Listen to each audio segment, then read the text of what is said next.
आज है 24 मई और दिन है रविवार। नमस्कार, मैं हूं विनीत। यूपी दर्पण लाइव में आपका स्वागत है। आइए देखते हैं वो 25 समाचार जो आपको प्रभावित करते हैं। कानपुर में आईटीबीपी के करीब 100 जवानों ने घेरा पुलिस कमिश्नर ऑफिस। यूपी में हीट वेव इमरजेंसी, 48 डिग्री के बाद अब 50 डिग्री का खतरा। एसएससी एग्जाम स्कैम का बड़ा खुलासा, 4 लाख में पास कराने वाला गैंग गिरफ्तार। यूपी में 3200 करोड़ रुपए का फर्जीवाड़ा, जीएसटी अफसरों से मिली भगत का खुलासा। और प्रयागराज में बिना हेलमेट और सीट बेल्ट पर चालान के साथ लाइसेंस भी होगा सस्पेंड। अब आगे के समाचार सुनते हैं विस्तार से। उत्तर प्रदेश अधीनस्थ सेवा चयन आयोग ने कृषि तकनीकी सहायक यानी एजीटीए के 2759 पदों पर भर्ती प्रक्रिया शुरू कर दी है। आवेदन 22 मई से शुरू होकर 11 जून 2026 तक चलेंगे।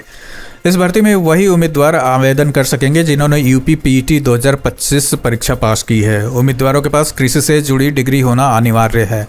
आयोग के अनुसार चयन प्रक्रिया पूरी तरह से ऑनलाइन होगी और अभ्यर्थियों को संशोधन के लिए 18 जून तक का समय भी मिलेगा।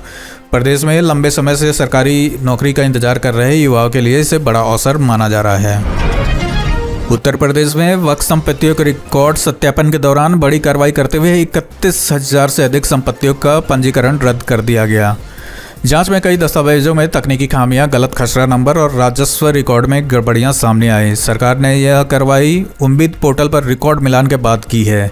अधिकारियों का कहना है कि कई संपत्तियों के दावे रिकॉर्ड से मेल नहीं खा रहे थे। पारदर्शिता और बेहतर प्रबंधन के लिए शुरू किए गए इस अभियान को प्रदेश में वक्फ संपत्तियों की सबसे बड़ी जांचों में माना जा रहा है। कानपुर में एक निजी अस्पताल में इलाज के दौरान महिला का हाथ काटे जाने के मामले ने बड़ा रूप ले लिया। पीड़ित महिला के बेटे जो आईटीबीपी जवान हैं, उन्होंने डॉक्टरों और स्वास्थ्य विभाग पर लापरवाही के आरोप लगाए। शिकायत के बाद जब कार्रवाई नहीं हुई तो करीब 100 आईटीबीपी जवान 15 गाड़ियों के काफिले के साथ पुलिस कमिश्नरेट पहुंच गए। हथियारों से लैस जवानों की मौजूदगी से इलाके में हड़कंप मच गया। पुलिस कमिश्नर ने मामले में सीएमओ को फटकार लगाते हुए स्पष्ट जांच रिपोर्ट मांगी है। घटना के बाद अस्पताल और स्वास्थ्य विभाग की कार्यप्रणाली पर सवाल उठने लगे हैं। उत्तर प्रदेश का बांदा जिला इस समय भीषण गर्मी की चपेट में है, जहां तापमान 48 डिग्री के पार पहुंच चुका है। 25 मई से नौतप्पा शुरू होने जा रहा है, यानी वो 9 दिन जब सूर्य पृथ्वी के सबसे करीब होता है और रोहिणी नक्षत्र के कारण 9 दिनों तक ब्रह्मांड की सबसे भीषण आग सीधे जमीन पर बरसती है। विशेषज्ञों का कहना है कि अवैध खनन, जंगलों की कटाई, पहाड़ियों के दोहन और घटती हरियाली ने बुंदेलखंड को ओपन एयर फर्नेस बना दिया है। नौतपा शुरू होने से पहले ही बाजारों में सन्नाटा और सड़कों पर थर्मल लॉकडाउन जैसे हालात बन गए हैं। मौसम वैज्ञानिकों ने आशंका जताई है कि आने वाले दिनों में तापमान 50 डिग्री तक पहुंच सकता है।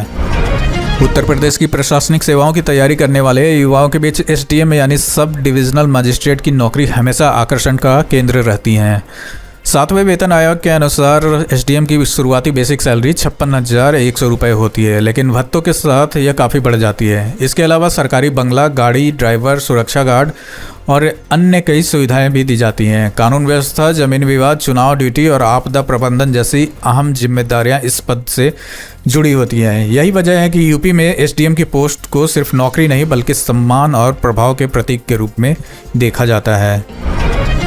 पश्चिम एशिया संकट के असर से पेट्रोल और डीजल की कीमतों में एक बार फिर बढ़ोतरी हुई है। तेल कंपनियों ने पेट्रोल के दाम 87 पैसे और डीजल में 91 पैसे प्रति लीटर तक का इजाफा किया है। लखनऊ में पेट्रोल 86 पैसे और आगरा में 72 पैसे महंगा हुआ है। लगातार बढ़ती कीमतों का सीधा असर आम लोगों की जेब पर पड़ रहा है। इससे बाइक और कार चालकों का सालाना ईंधन खर्च काफ़ी बढ़ जाएगा। प्रदेश के कई शहरों में लोग बढ़ती महंगाई और परिवहन खर्च को लेकर चिंता जता रहे हैं।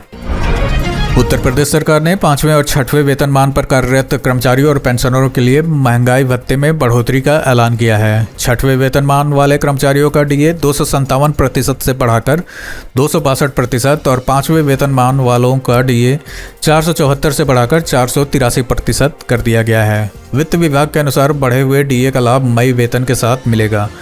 फैसले से हजारों कर्मचारियों और पेंशनरों को आर्थिक राहत मिलने की उम्मीद है। सरकार ने आदेश जारी कर सभी विभागों को नई दरें लागू करने के निर्देश दिए हैं। रेलवे बोर्ड ने वंदे भारत, प्रयागराज एक्सप्रेस और राजधानी और शताब्दी समेत 155 ट्रेनों को हाई स्पीड श्रेणी में शामिल किया है। इसके बाद इन ट्रेनों के लोको पायलट, सहायक लोको पायलट और गार्ड को विशेष हाई स्पीड भत्ता मिलेगा। नई व्यवस्था के तहत कर्मचारियों के वेतन में हर महीने 5 से 10,000 रुपये तक की बढ़ोतरी हो सकती है। रेलवे कर्मचारियों का कहना है कि 130 से 160 किलोमीटर प्रति घंटे की रफ्तार पर ट्रेन संचालन बेहद चुनौतीपूर्ण होता है, इसलिए यह भत्ता उनकी विशेष कार्य क्षमता को ध्यान में रखकर दिया जा रहा है। प्रधानमंत्री नरेंद्र मोदी पर कथित अमर्यादित टिप्पणी को लेकर दर्ज एफआईआर के बाद यूपी कांग्रेस अध्यक्ष अजय राय ने सफाई देते हुए वीडियो को एआई जनरेटेड बताया। उन्होंने आरोप लगाया कि उनकी छवि खराब करने के लिए यह पूरा प्रोपेगेंडा रचा गया है। अजय राय ने कहा कि उनके खिलाफ एक नहीं 100 मुकदमे दर्ज हो जाएं, लेकिन जिस बच्ची के परिवार से वे मिलने गए थे उसे न्याय मिलना चाहिए। बयान के बाद प्रदेश की राजनीति में नया विवाद खड़ा हो गया है। भाजपा नेताओं ने कांग्रेस पर तीखा हमला बोला है, जबकि कांग्रेस इसे राजनीतिक साजिश बता रही है। भीषण गर्मी और लगातार बिजली कटौती के बीच योगी सरकार ने पावर ट्रांसमिशन कॉरपोरेशन के अधिकारियों पर बड़ी कार्रवाई की है। गाजियाबाद और मेरठ में तैनात 2 एग्जीक्यूटिव इंजीनियरों को लापरवाही के आरोप में सस्पेंड कर दिया गया है। सरकार ने साफ संकेत दिए हैं कि बिजली आपूर्ति में लापरवाही बर्दाश्त नहीं की जाएगी। अन्य अधिकारियों पर भी कार्रवाई की तलवार लटक रही है। प्रदेश में बढ़ती गर्मी के कारण बिजली की मांग रिकॉर्ड स्तर पर पहुंच चुकी है और कई जिलों में कटौती को लेकर विरोध प्रदर्शन भी हो चुके हैं।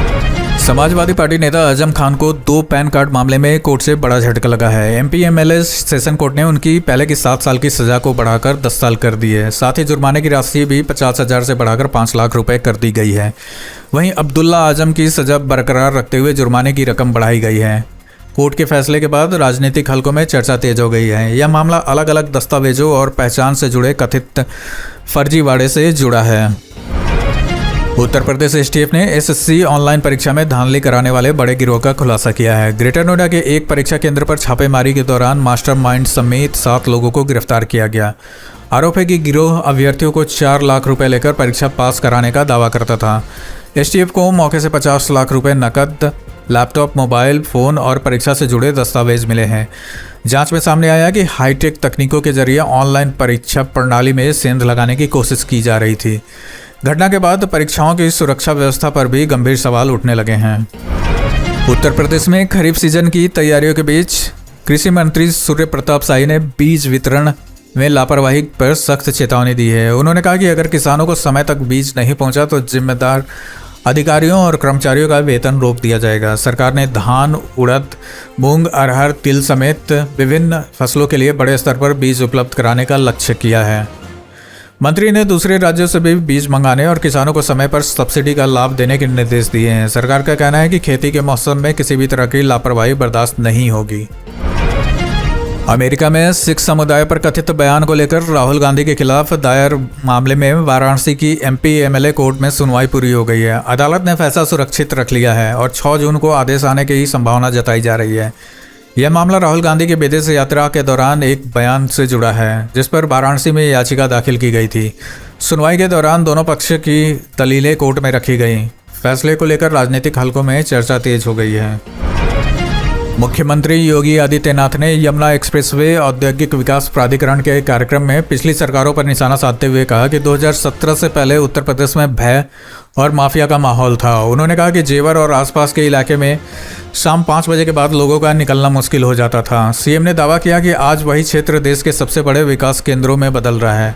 उन्होंने नोएडा इंटरनेशनल एयरपोर्ट का जिक्र करते हुए बताया कि 15 जून से घरेलू उड़ान सेवाएं शुरू होने जा रही है। योगी ने कहा कि बेहतर कानून व्यवस्था और इंफ्रास्ट्रक्चर ने यूपी की तस्वीर बदल दी है।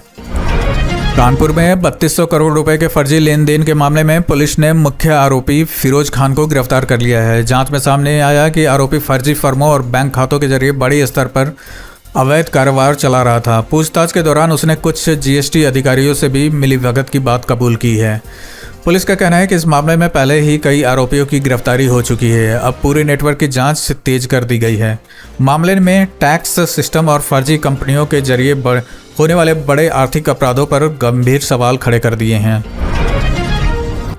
आगरा पुलिस ने 6 साल से फरार चल रहे 25,000 के इनामी आरोपी अरुण अग्निहोत्री उर्फ पंकज को गिरफ्तार कर लिया है। आरोपी पर उत्तर प्रदेश और मध्य प्रदेश के कई जिलों में 32,000 महिलाओं से ठगी करने का आरोप है। पुलिस के अनुसार वह महिलाओं को स्वरोजगार योजना और प्रशिक्षण का झांसा देकर 750 रुपये जमा करवाता था। जांच में पता चला कि गैंग गरीब महिलाओं को सरकारी योजना के नाम पर निशाना बनाता था। पुलिस अब इस नेटवर्क से जुड़े अन्य लोगों और ठगी की रकम की जाँच कर रही है। भीषण गर्मी और हीट वेव के बीच प्रयागराज के संकटगढ़ इलाके में गंभीर जल संकट सामने आया है। कई गाँवों में लोग पीने के पानी के लिए रोजाना 10 किलोमीटर पैदल चलने को मजबूर हैं। स्थानीय लोगों का कहना है कि इलाके में न पर्याप्त पानी की व्यवस्था है, न ही नियमित बिजली आपूर्ति। लगातार बढ़ते तापमान ने हालात और खराब कर दिए हैं।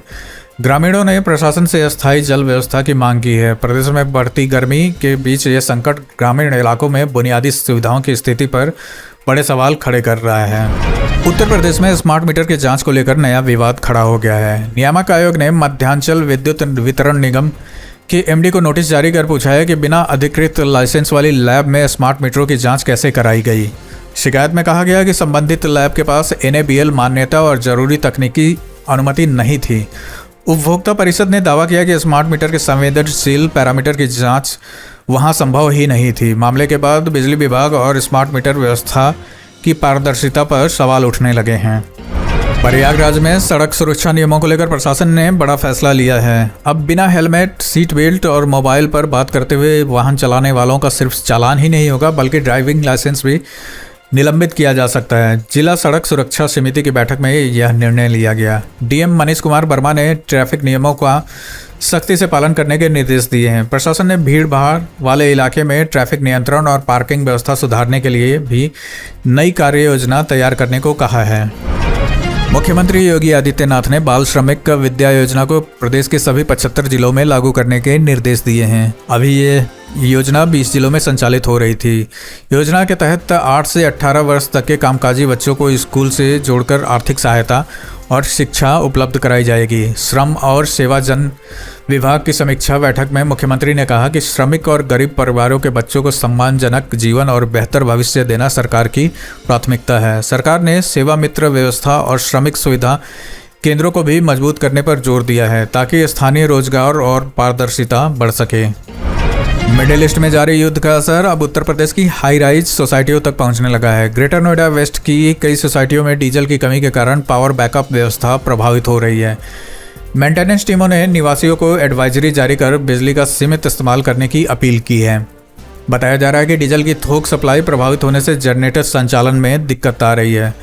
भीषण गर्मी के बीच बिजली कटौती और बैकअप संकट ने हजारों परिवारों की परेशानी बढ़ा दी है। लोग अब लगातार बढ़ते ऊर्जा संकट को लेकर चिंता जता रहे हैं। बांदा में 100% दिव्यांग व्यक्ति बच्चा सिंह पिछले 3 वर्षों से राशन कार्ड बनवाने के लिए सरकारी दफ्तरों के चक्कर काट रहा था। परेशान होकर वो डीएम कार्यालय पहुंचा, जहां उसकी शिकायत सुनकर एडीएम ने आपूर्ति विभाग के अधिकारियों को फटकार लगाई। अधिकारियों को तत्काल जांच कर पात्रता के आधार पर उससे राशन कार्ड जारी करने का निर्देश दिए गए हैं। पीड़ित का आरोप है कि विभागीय कर्मचारी हर बार अलग अलग बहाना बनाकर उसे टाल देते थे। मामला सामने आने के बाद प्रशासनिक व्यवस्था और गरीबों को मिलने वाली सुविधाओं पर भी सवाल उठने लगे हैं। भीषण गर्मी से परेशान लोगों के लिए मौसम विभाग ने अगले कुछ घंटों में बड़ा अलर्ट जारी किया है। IMD के अनुसार दिल्ली, NCR, हरियाणा, उत्तर प्रदेश के कई इलाकों में 28 मई तक हीट वेव जैसी स्थिति बनी रह सकती है। मौसम विभाग ने ऑरेंज अलर्ट जारी करते हुए बताया कि तापमान 44 से 46 डिग्री सेल्सियस तक पहुंच सकता है। दिन के साथ रात में भी गर्मी से राहत मिलने की संभावना बेहद कम है। विशेषज्ञों ने लोगों को धूप से बचने और ज़्यादा पानी पीने और दोपहर में बाहर निकलने से बचने की सलाह दी है। लगातार बढ़ती गर्मी का असर जनजीवन और बिजली खपत दोनों पर दिखाई देने लगा है। इसी के साथ आज की खबरों का सिलसिला हम यहीं समाप्त करते हैं। अगर आपको लगता है कि ऐसी खबरें ज़रूरी हैं तो चैनल सब्सक्राइब करके जुड़े रहिए।